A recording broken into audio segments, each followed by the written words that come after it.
Hello and welcome to the Japan Zoominar at UC San Diego. It's June 1st, 2021. Unbelievably, it is already June. I'm Ulrike Schaede, professor of Japanese business at UC San Diego and also the director of JFIT, the Japan Forum for Innovation and Technology. Both of these are at the School of Global Policy and Strategy, or vice versa. GPS is at UC San Diego.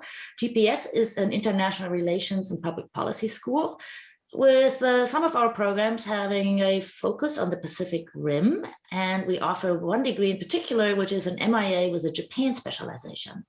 If you're interested in our program offerings, please go to gps.ucsd.edu. And JFIT is our Japan Center at GPS. And more information on JFIT you can find at jfit.ucsd.edu. If you go to that website, you can find a number of tabs, including one titled News and Media, where you can sign up for our JFIT San Diego Japan Newsflash. And right next to it is a tab called Japan Zoominars, where our upcoming and also past recorded Zoominars are listed and accessible. You can follow us in a variety of ways. We're on LinkedIn, on Twitter, and if you sign up for our weekly email campaign, please make sure to make jfit@ucsd.edu a VIP contact. Otherwise, you'll end up in the promos, which incidentally is one of the topics we want to talk about today. So yes, our Zoominars are recorded. You may ask questions in the Q&A, and I will refer to you only by your first name to ensure your privacy. Our Zoominar is a weekly event. Next week, we'll talk about entrepreneurial revival in Japan, followed by a discussion of Japan's role in shaping the liberal trading order. Then we'll go back to the entrepreneurs and the myth about them, followed by a discussion of women in Japanese society. And we'll continue this through July, so stay tuned. Every Tuesday, 4:30 p.m. Pacific, Wednesday, 8:30. Alrighty then, and with that, let me welcome our guest today. Oops, which means I need to stop this and stop my share. Evan Burkowski is here with me. Hello, Evan. Welcome to the show. Thank you, Ulrike. It's a real pleasure to be here. Thank you so much for this opportunity. And it's so exciting to be able to talk about what's going on right now, because there's so much change happening, which is leading to so much opportunity. So again, thank you very much. Great. So let me introduce you real quick, and I'll probably not do all that you do justice, but let me try. So Evan Burkosky hails originally from Canada, where his father was a fisherman, and he actually started a career as a fisherman. And my understanding is, Evan, you gave up on fishery when the Canadian government regulated the market too much, or something like that. Some story about regulation and taking profit opportunity away. So you found your way to Hokkaido, and there you started as an English teacher, and then started your own English language school. And that still seems to be an important item for you, because you are currently still the board member of TEL, Tokyo English Lifeline. But that's a side activity now. You somehow then morphed into an AI big data consultant.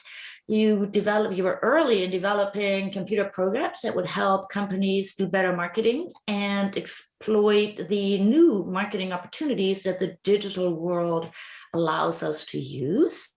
And I'm here cutting a long story short. You are now the Japan country manager of Dynamic Yield, which is a digital customer experience company. And we're going to talk about really what that means. So the area we're talking about is a brand new area called MarTech. And I'd heard of FinTech, which is the digital transformation of finance and banking. I'd heard of PropTech, which is the disruption of real estate, but I hadn't heard of MarTech, which is a disruption of marketing, obviously. So it's great to have you, Evan. And maybe you can just start with telling us a little bit about e-commerce and the digital disruption of retailing as a starting point. Sure. Okay. Thank you very much, Ulrike. So maybe I'll just share a slide here to introduce myself and flesh out that story just a little bit more. So it is sort of an odd journey from commercial fisherman to big data specialist and expert in digital transformation, digital marketing. But there's a common narrative there. My father, in fact, both of my parents were in small business. My father was a commercial fisherman. We sold all of our product to Japan during the bubble years. And so that created a very close connection for us. When I first finished school and I came to Japan, it was with the intent to try to market Canadian seafood in Japan. I taught English to pay the bills, but I was trying to, better sell the delicious sockeye salmon that we'd been catching and selling back home. That turned out to be very difficult. I learned that in order to create an import business in Japan, you had to speak Japanese. I learned that you had to ingratiate yourself with fishermen's unions and all sorts of things that were difficult. And JETRO, the Japan External Trade Organization, tried to help a little bit, but it was a very heavy lift. So there's a common narrative there in marketing. I had studied that in school. That's where I first got my start. But there's also a common thread in disruption. And that's one thing that we're going to be talking about throughout the course of this talk today, although I don't really like the word disruption as applied to Japan, because disruption is commonly perceived to be a good thing in the Western culture, but I think it absolutely is not a fit for Japan. So we need to talk about more maybe transformation or slow, gradual growth. So I am now what I like to consider myself a digital marketing, AI, and digital transformation expert. And you mentioned the word MarTech. So as you said, there's a lot of techs going around these days: fintech, MarTech, ad tech. So MarTech is basically marketing. These days, there is no marketing without marketing technology. Because in order to be effective in marketing, you need to understand the consumer. And in today's environment, the best way to understand the consumer is to get data about the consumer. So we're talking about creating a good narrative so that you're connecting with your customers by understanding their interests, understanding their purchasing behaviors, understanding exactly how you can create the right product market fit. You do that with analytics data.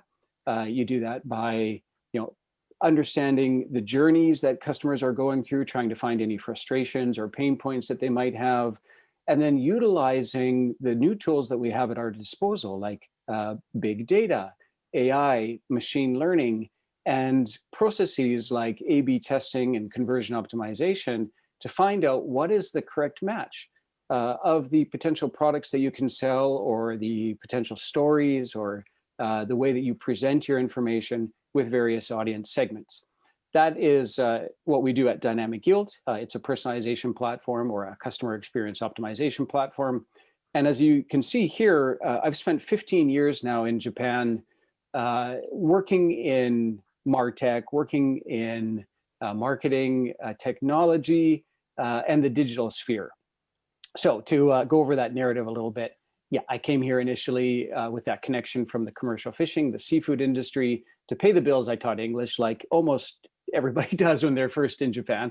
And I saw that my original business that I wanted to do was very difficult, but teaching English, that was actually a pretty good opportunity. So I started an English school. I ran that for a few years. It went pretty well. I actually grew the school by utilizing marketing and technology. And I was able to leverage the things that I knew at the time, like how to build a website, how to self-code my school's website and then promote it. And I started getting all of my students asking if I could promote their businesses as well. So that turned into co-founding a marketing agency that focused on end-to-end website development, and then marketing it through SEO campaigns, SEM campaigns. This is using search engines. And then as it came on, social media, so Twitter and Facebook and all of these different channels. I later co-founded a software startup called Tourism Builder that focused on the boom in inbound tourism. And then I moved into the agency side. I worked at a variety of different agencies, focusing again on analytics, big data, and conversion optimization, and then began helping various tech companies to enter the Japanese market. So all of these have a common thread. They're all MarTech tools that help to improve the overall customer experience in Japan. They all solve some problem. Today, I'm working with Dynamic Yield and also advising to a couple of other tech companies. And one thing I wanted to say, I do sit on the board of directors for TEL, which is not actually an English education business, it's actually a mental health business. So the Tokyo English Lifeline focuses on, essentially it's a suicide prevention hotline. Very important mission as people are, disrupted by the pandemic. We've had a lot of increase in people requiring assistance with mental health and counseling. So that's actually what TEL does, and that's something that I sort of do as an NPO, a charitable organization on the side. All right, so that is an introduction to who I am, what I do, and I hope a sort of setup for what MarTech is. Yeah, it was great. So I apologize that I got TEL wrong, and thank you for doing that. That's really very important. So can we? I know you brought a few more slides. So while we're out here, why don't we look at a few slides on e-commerce and how what's going on in Japan in terms of the market size. Unless you want to continue on this slide a little longer. Oh, I think we've covered the main points. You covered you. Okay, let's go. Let's move to Japan. So the digital,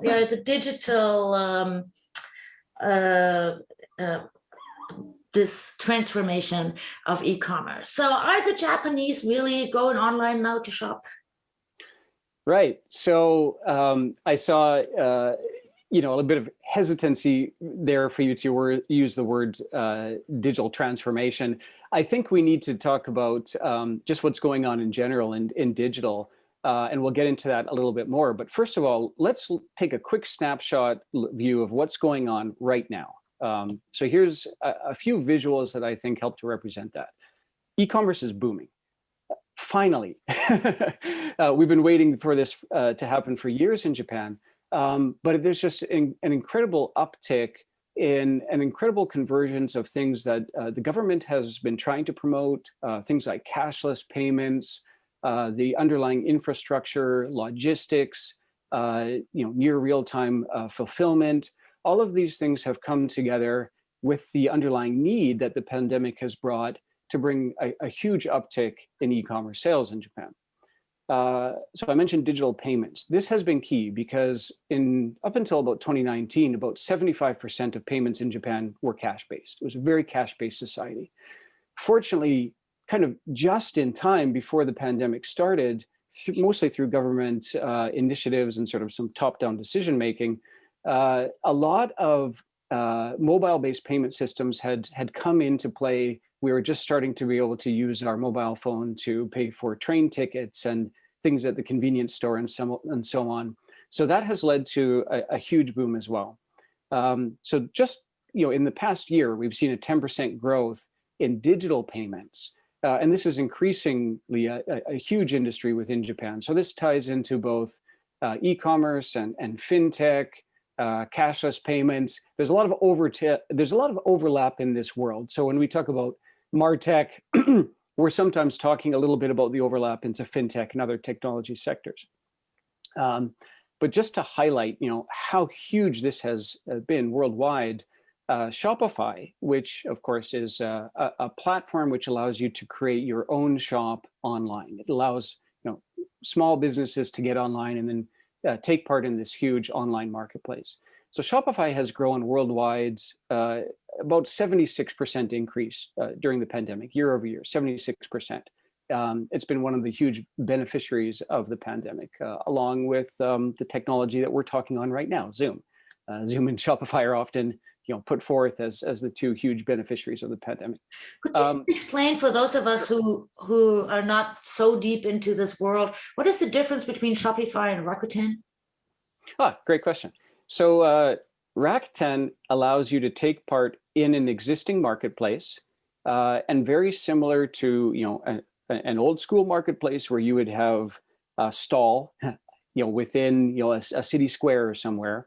Rakuten owns the branded marketplace, and you get your sort of sub-branded little shop within that.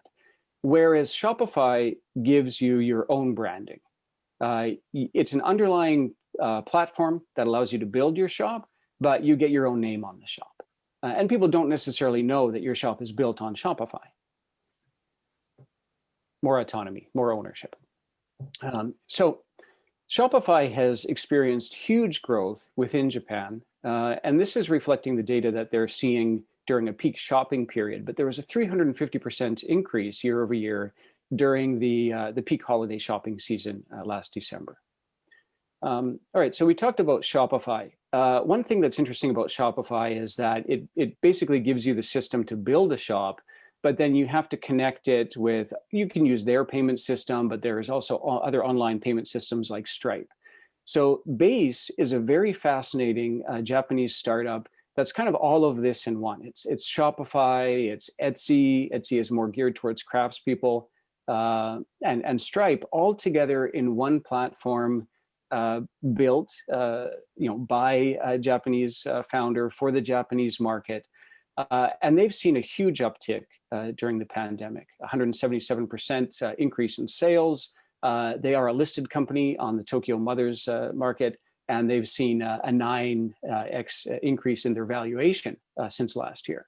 So huge beneficiary. This is a really fascinating story. So I want to circle back a little bit more to Base later on. But for now, just a quick snapshot. And then we're seeing not just these sort of new, completely digital businesses, but some of the more traditional businesses as well. Now, it might sound funny to think of fast retailing, which runs the Uniqlo shops, as well as the GU shops, as kind of a traditional business because they're kind of cool and trendy and they represent cool Japan. But in reality, they have been a pretty traditional brick and mortar retailer.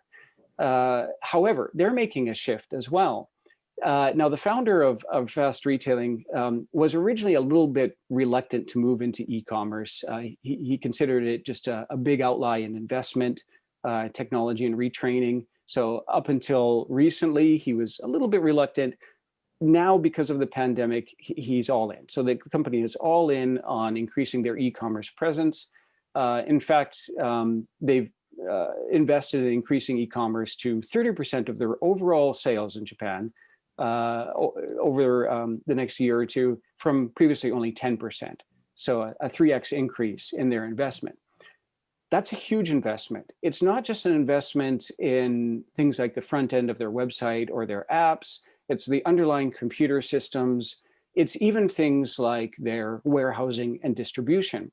So this is a picture of the fast retailing automated warehouse, which was built in Tokyo in 2018. What this warehouse does is leverage robotics, sensors, edge computing, and an entire best-in-class sort of digital infrastructure to automate everything from reception and inspection to storage and sorting.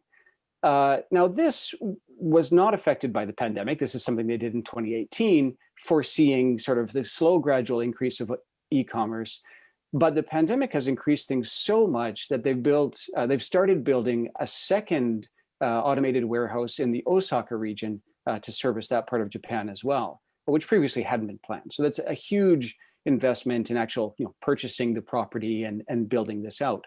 On that note, I saw just this past week or so that Goldman Sachs has also made a huge property investment in Japan. I think it was a 52,000 square foot warehouse investment or a purchase of property to build out a similar automated warehouse, also to help with this build out of e-commerce and the shift in retail that's happening.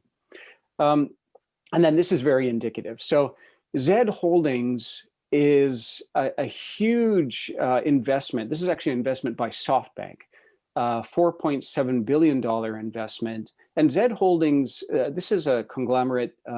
It represents a merger between Yahoo, Line, let's see, there's Zozo, PayPay, and several other companies, all bringing their complete ecosystem together.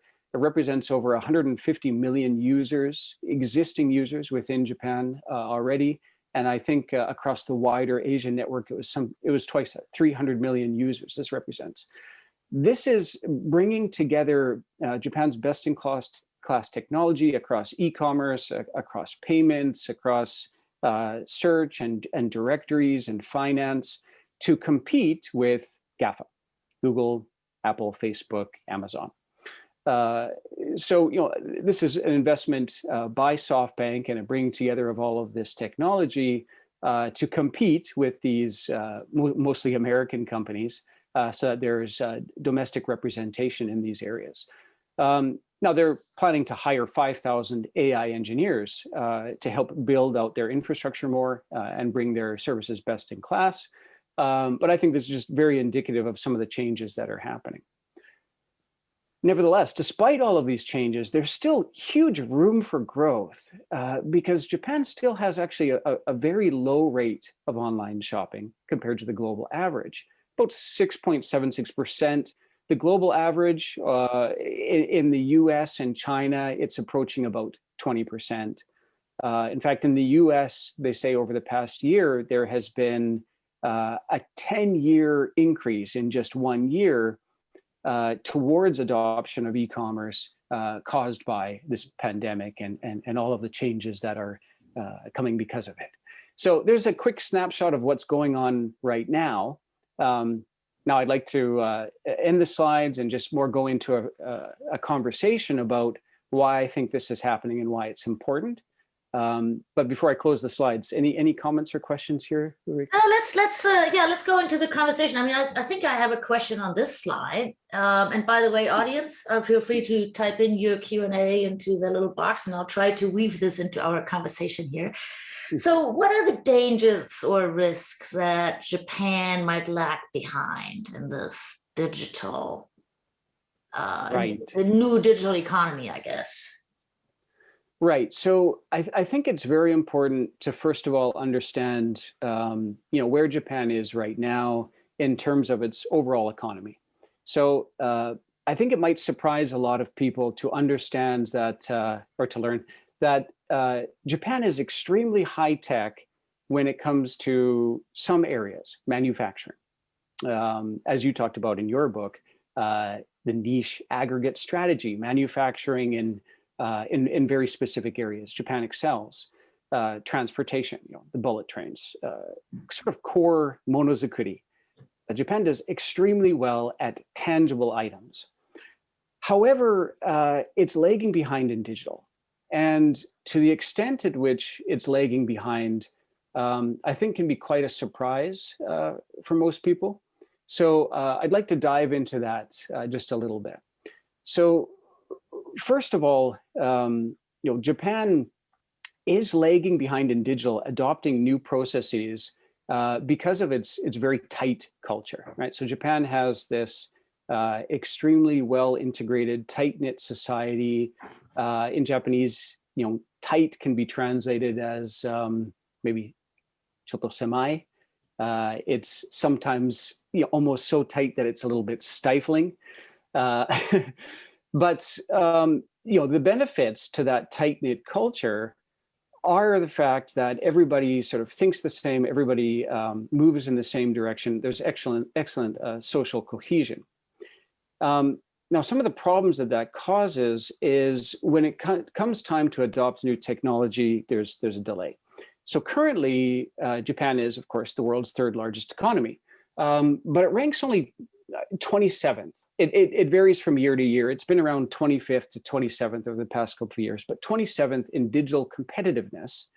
I think it's 22nd in digital talent and 17th in startup ecosystems within the OECD nations. Perhaps more concerning, though, is that Japan is currently only 56th in the world in business agility. The ability to adopt new processes or change when a crisis like a pandemic comes along. So there's a huge opportunity here to change business processes, to change the work life, and take more advantage of these digital opportunities. There was a recent study done by the American Chamber of Commerce in Japan. I believe it was the 2030 roadmap for digital transformation. I've forgotten the exact title. And it indicated that Japan seeks to gain up to $735 billion in GDP by a faster adoption of digital services. And this was before the pandemic. So it's been accelerated even more. However, the current situation is that there is an aging population, right? And this is a big problem. So since 1997, the labor force it's currently 77 million, I think it was. It's projected to collapse up to 40% by 2065. There's an estimated shortage right now of almost 300,000 skilled IT professionals, and that's projected to rise to almost 600,000 by 2030. Now, this is a problem because if you look at basically what is GDP, right? It's a calculation of, at its simplest, it's a calculation of your population size by your productivity, right? So if your population is decreasing, you must increase your productivity. But Japan's productivity is not increasing, right? Currently, the real GDP per capita average has just been 2.9% per annum over the past 20 years. And this is quite low. If we look at large corporations in Japan, they're doing pretty well. But small size businesses, which actually present the majority of businesses in Japan, is quite low. Labor productivity in small companies is only about 45% of that of larger firms. And if you look at small businesses, of the 3.5 million small businesses in Japan, registered companies in Japan, 99.7% are SMEs. So this means that they have, depending on their sector, as few as 50 or fewer employees. That accounts for 70% of national employment, which it's high. The other OECD nations have an average of about 60% of SME or small business employment. But SMEs only generate about 50% of national value. So the problem here is that these small companies have a real problem in adopting new digital services, transformative services. Also, these small businesses tend to be in non-manufacturing areas. So non-manufacturing companies have had zero productivity during the past 2 decades. The services sector, which encompassing retail, accounts for 75% of Japan's GDP, but it's seen almost no productivity growth.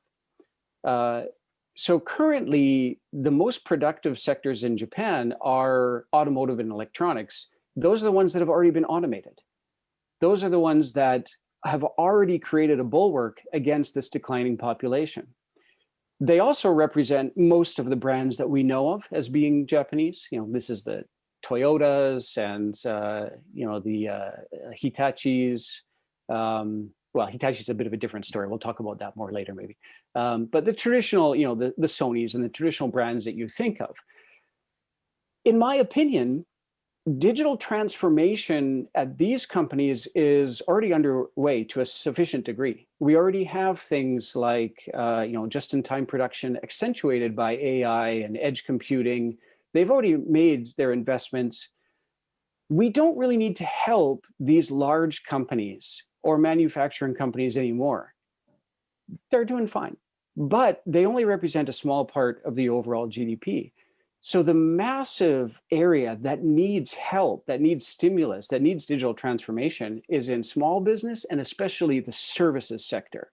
The services sector is the most unproductive part of Japanese economy, and it's also the largest part of the Japanese economy. So the reason these businesses are behind is because they simply haven't been investing in IT. And part of the reason they haven't been investing is because they're too small. If you have a small company, a small number of employees, it's very difficult to spend time on retraining those employees. It's very difficult to invest in things that would allow you to advance, like new computers. And until now, it's been hard to invest in things like access to big data, analytics, and better decision making. So this needs to happen. Obviously, again, with that overall GDP equation, being, a calculation of your population by your productivity, with a massive part of the working population declining and the productivity in the services sector either staying plateaued, therefore declining with the population, or as we're actually starting to see until the pandemic, there was a decline in the services sector as well because they weren't reinvesting in IT. That means that Japan's GDP would slip. Now, what does that mean? A lot of people in Japan may be okay with that. There's this sort of small country movement where people are comfortable with kind of looking inward and withdrawing a little bit. I've sometimes explained this as a regression to the mean, whereas Japan's population was heavily spiked during the 70s and 80s, and this sort of consumerist focus on increasing overall productivity or increasing the overall economic power of Japan may have been unnatural. I mean, we're talking about a country that's essentially a nation of craftspeople, people who like to live close to nature, and maybe where consumerism isn't a natural fit. So maybe we're seeing a natural regression to the mean. Maybe a population size of 100 million and a GDP of somewhere around 12 is a natural fit for Japan. Much in line with countries that have a population of 100 million and sit around 10 to 15th in GDP, like France and Italy and Turkey and Mexico. However, Japan is important. Japan is such a key component of the overall global economy that it's quite important for other countries that Japan retain its economic status. It's also important for geopolitical stability. Japan sits in a geographic area that's increasingly facing pressure. The ability to be a functioning member of the Quad, I think, is very important for the overall security of this area. Japan cannot be a good functioning member of the Quad if the economy slips too far. So what we want to do is try and find ways to manage. If there is a bit of a regression to the mean, let's try to manage it in such a way that it doesn't cause massive social fragmentation, unemployment, and a rise in crime and the sort of thing that Japan loathes the most, while helping these companies to undertake this shift into being more productive. Let's go back to the so we have a number of questions coming in actually, and they're terrific. So Rick, Gail, and a few others ask about this traditional sector, and I want to reframe their questions a little bit in the following way. So we know, and many of us love omotenashi, right? So that's one of, I mean, if there's Japan's monozukuri, and then it's omotenashi, right? It's a service, and the old retail way, the old way of shopping, and the Japanese shopping culture, and in particular also in the large cities. The apartments are so small that on a weekend, what do? You go out, you go shopping, or window shopping, or whatever you do. So, so how would an increase in digital shopping affect those things that are so important for the Japanese economy and so important for the social structure, actually? Excellent point. Omotenashi is this white glove, high quality service that is representative of Japan's services sector. It's also completely unsustainable, and what leads to Japan's decrease in overall productivity. It's unsustainable if you don't have enough people, because it's completely human driven. It's human interaction, or it traditionally has been. The answer to maintaining productivity while retaining that omotenashi culture is by creating the digital equivalent of that. So when you go into a shop, that perfect service is when the shop owner understands who you are and instinctively knows what it is that you're going to want. Maybe they have a long-term relationship with you, so they can say, "Oh, Watanabe-sama, it's so good to see you again. Here's your favorite, manju that you've been ordering for the past 50 years." If you can create that sort of boutique focus on the customer in a digital format, you can, it's a strange word to say, but you can automate some of that experience. That's actually what we seek to do at Dynamic Yield. when I walk into the digital version of a shop powered by dynamic yield, I'm recognized as belonging to a certain customer segment, audience segment. My preferences, my affinities are identified within that segment, and the virtual shopkeeper not only shows me the products that are equivalent or are most interesting to my needs, the website or the app itself actually changes in things like color and images and presentation to be an appropriate, comfortable fit to my audience segment. Dynamic Yield does this. There are some very interesting Japanese startups that do this as well. Plaid, the parent company of Carte, does this in a similar way, but they look at understanding any time in the customer journey online on the website or app when a customer might be feeling bad. Are they going back and forth between pages and they're confused? Have they been stuck on a page for a long time? If they are, let's raise a little chat pop-up that says, how are you doing? Do you need some help? Can I recommend you this?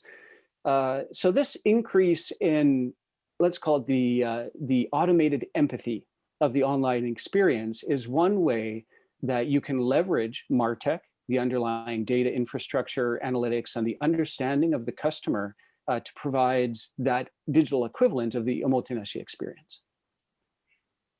Terrific. So we don't have to worry, or maybe so those of us who believe that the human interaction gives it a little special flavor might be a little bit worried about this.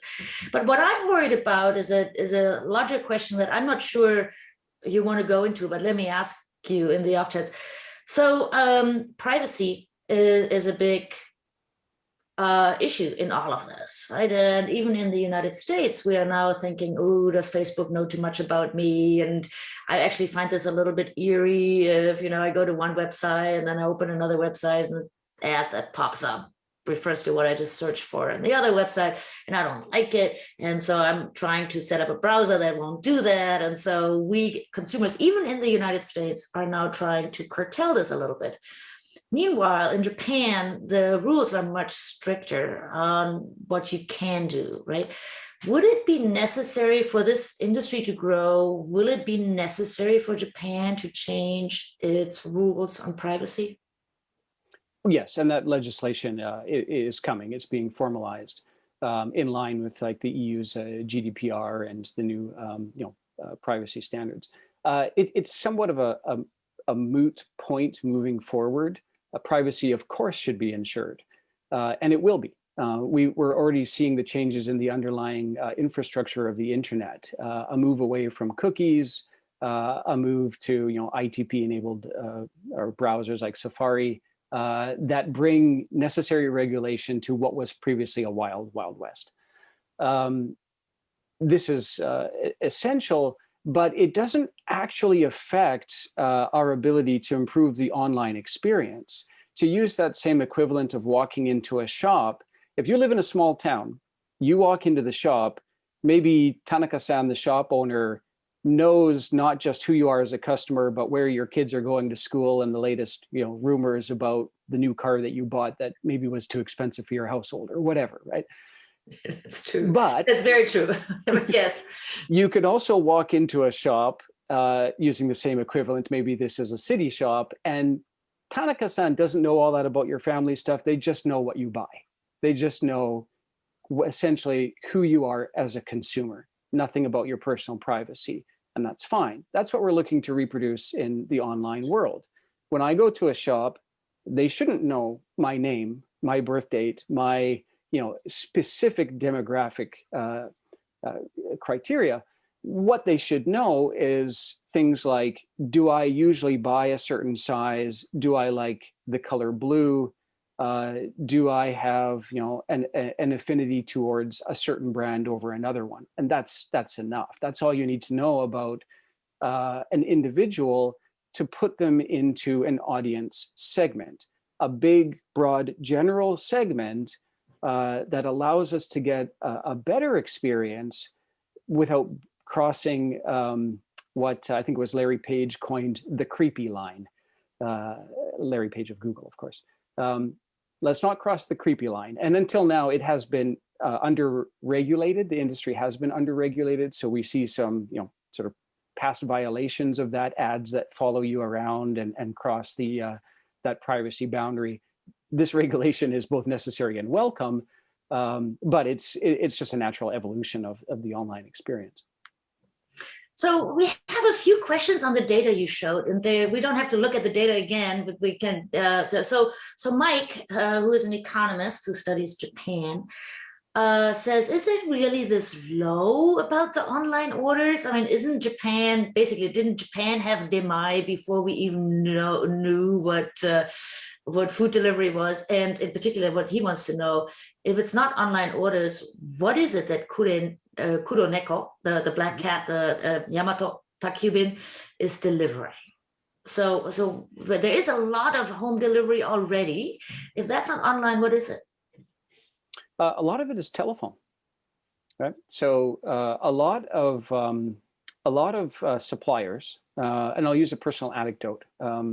My wife works for a very large supplier, national supplier of cosmetics and supplements, and she works in the service center, in the call center.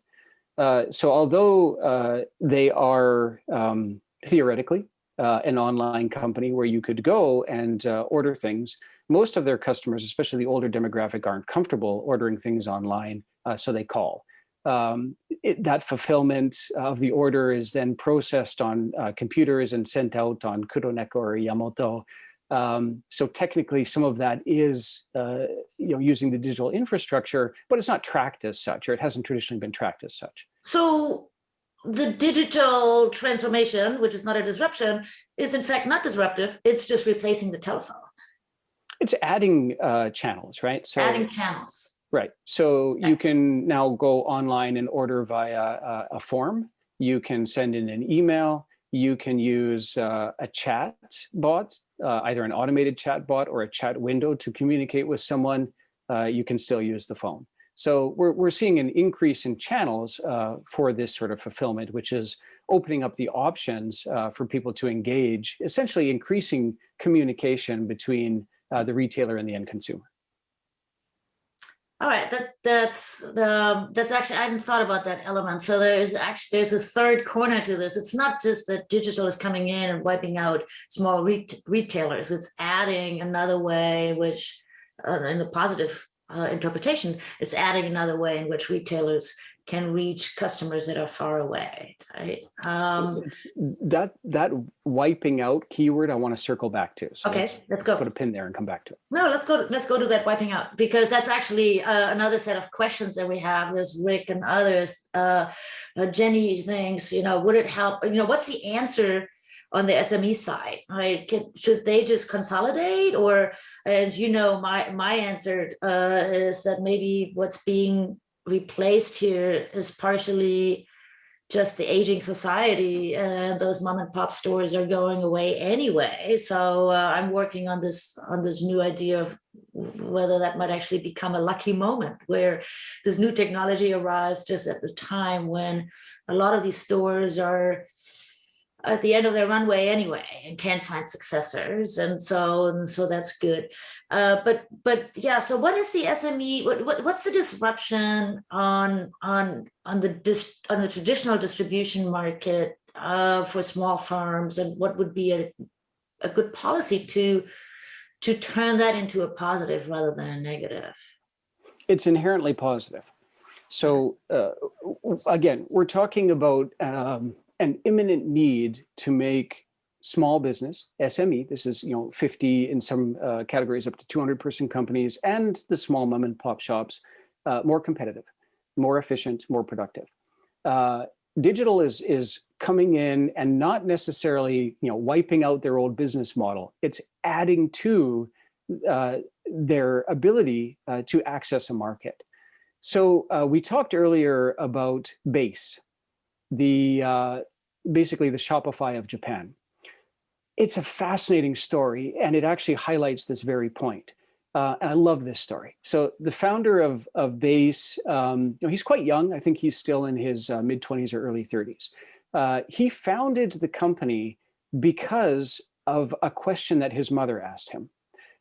His mother ran a small retail shop, and she was losing business. I don't know the full story, but let's assume, like many small businesses in Japan, it was because of the hollowing out of the countryside and the move into the big city, a trend that's been reversed by the pandemic, but a trend that had continued because of Japan's aging population. So she had a small retail shop that was losing its core base of customers, and she wanted to sell something online. She asked her son, who was an engineer and who understood about technology, how she could create a shop to sell something online. And he realized that there was no existing solution to do that well for users like her. Let's assume that she's in a senior demographic, somewhere between maybe 50 to 60. She's seeing disruption in her old retail business. She wants to take advantage of this new ecosystem. So the founder of Base created a platform to easily create a shop, to take part in online payments, cashless payments, and to take care of all of the underlying logistics infrastructure so that somebody like his mom wouldn't have to worry about it. That company has now increased in valuation over 1.2 billion, so it is technically a unicorn. He owns about 15% share in that company, so it's made him and presumably his mother quite wealthy. But it's solves an immediate need. Now, anecdotally, I'm going to tell a little story about this as well. So over the past couple of years, seeing the rising importance of e-commerce and then seeing the pandemic shift, I wanted to better understand this myself. So slight tangent here, but I have a hobby. I live an hour south of Tokyo at the beach, so I surf. I love surfing. I have to apologize for loving to surf at UC San Diego. That's all right. Yes, I think you share that culture. Having grown up on Vancouver Island and growing up on the ocean. So I have been learning how to craft surfboards. And so I started together with a friend, a surfboard brand called Neptuno. If you go to neptuno.surf, you can see what we built there. I wanted to sell the surfboards online. I wanted to understand more about this. So because I understand how to build a website, I built a WordPress site with a WooCommerce fulfillment engine on it, and I implemented Stripe, sort of what any developer would do. I built out the ecosystem because I could. And then I realized that not only could I sell surfboards, but I could sell, branded clothing. And so I connected a Printful shop, and I started selling T-shirts online through a print-on-demand fulfillment center located in Japan. So you can go to the website, order a T-shirt, and it will be shipped to you within Japan. As soon as I started building that out and then promoting it via Instagram ads, I started to get targeted with ads for other systems like the technology I'd been looking at, Printful. One of them was Base.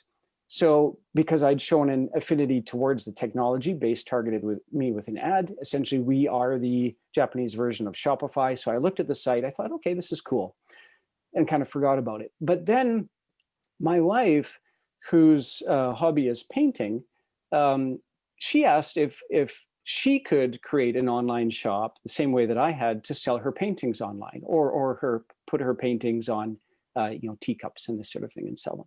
And I thought, well, everything that I built was pretty complicated. It would be too complicated for her to use. Despite me being very a digital person, she doesn't own a computer. She has a tablet and a mobile phone. So I thought, well, how can she do this? And I realized Base. She could use this Japanese service with nothing more than a mobile phone to become a part of this digital economy and start selling things online. She's started doing that. She's in the process of researching it, but it's given her the option that she may be able to have to stop commuting into Tokyo every day and create a new, essentially a new career doing that. So those two stories, the founder's mother moving from her retail shop, expanding her channel into online commerce or e-commerce, and my personal experience, I think highlight this shift that's going on right now. I hope that wasn't too much of a tangent. No. There's Ruth has a question on another data point, which is actually a really great question. She did the math while you were talking, and she says, how can Z or Z? I think you pronounce it Z. I don't know. Is it Z Holdings, Z Holdings? How can Z get $150 million users in a country with a population of 126 all counted. Right, it's a crossover into the wider Asia region, right? So it's already global. It's already global. So Line. Line is an investor, so it's Korea, and it probably will go into. Includes Line, yes, which originally was owned by Naver, a Korean company. So there are many users online throughout Korea and Southeast Asia. So there's a crossover across. So the reason I like Ruth's question so much is that this is a lot of times the Japan data say, oh, it's all Garake, right? It's all Galapagos systems, because the Japanese market is just big enough to make it a domestic play, but not large, but too small to actually globally scale. But Z Holdings is already a global player. Is that essentially, yes, yeah. So the wider Asian network, specifically, they said the wider Asian network was already 300 million users. Yeah. So therefore, Gail asked about whether the declining birth rate in Japan would actually impact everything you're saying and these numbers that you're showing that are all going up, right? But basically, you're saying, well, it's already global. So does the birth rate affect any of this, or the shrinking society, whatever you? The size of the potential market for e-commerce. Yeah, yes. or the energy that goes into it, to developing it. I mean, is this a domestic play or is it a global play? I guess is another way of asking. Good question. So first of all, the domestic consumer base is obviously shrinking. However, conversely, it's growing because of this shift from traditional retail methods to the online world. So if you just look at e-commerce adoption, e-commerce sales, all of the numbers are going up. Relative to the amounts that's decreasing in brick and mortar retail, it's declining. However, the important metric there is that we're looking at a productivity increase. So the people who are manning those small shops, the brick and mortar shops, if they move to an online environment, they're much more time effective. The overall benefit to the economy is that if they have more time, they therefore have more time to go out and probably purchase things themselves. So the economy moves. But it's not enough to focus just on Japan. So let's look at, here's another interesting thing to consider. The government pre-pandemic had realized the importance of inbound tourism. Tourists come to Japan, they spend their money here. It's actually, people are coming in, but we're actually exporting services and goods to people. So it's actually a net export. That has been completely stopped by the pandemic. People are no longer coming to tourist destinations, purchasing souvenirs, little gifts and things. That has completely stopped.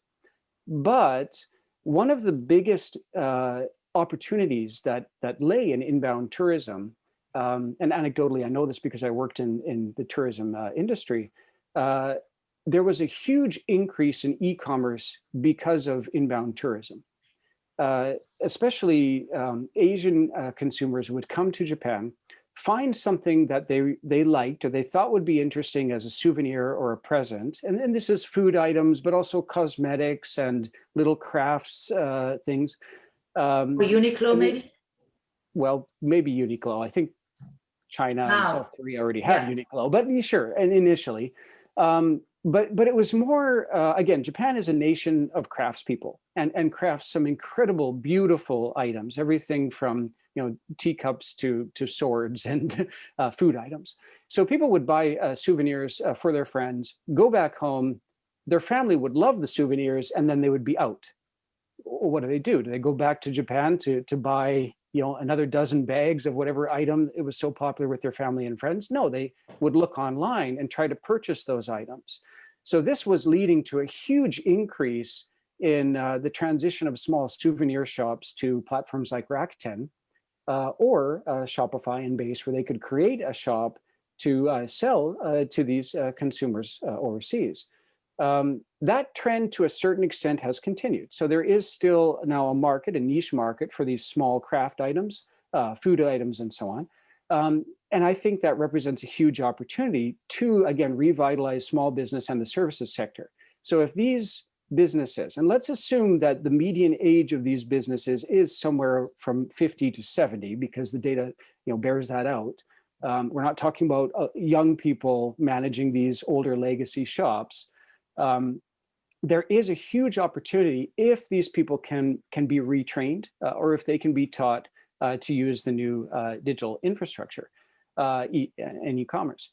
Now, there's a huge opportunity here, because the automation of that, the ability to create a shop, like if you think about it, if you're going to create a shop, you need to photograph your items. You need to touch up those photos so that they look good. You need to create the listings of your products, and then you need to learn how to box them and ship them out and fulfill payments and so on. All of that is being automated.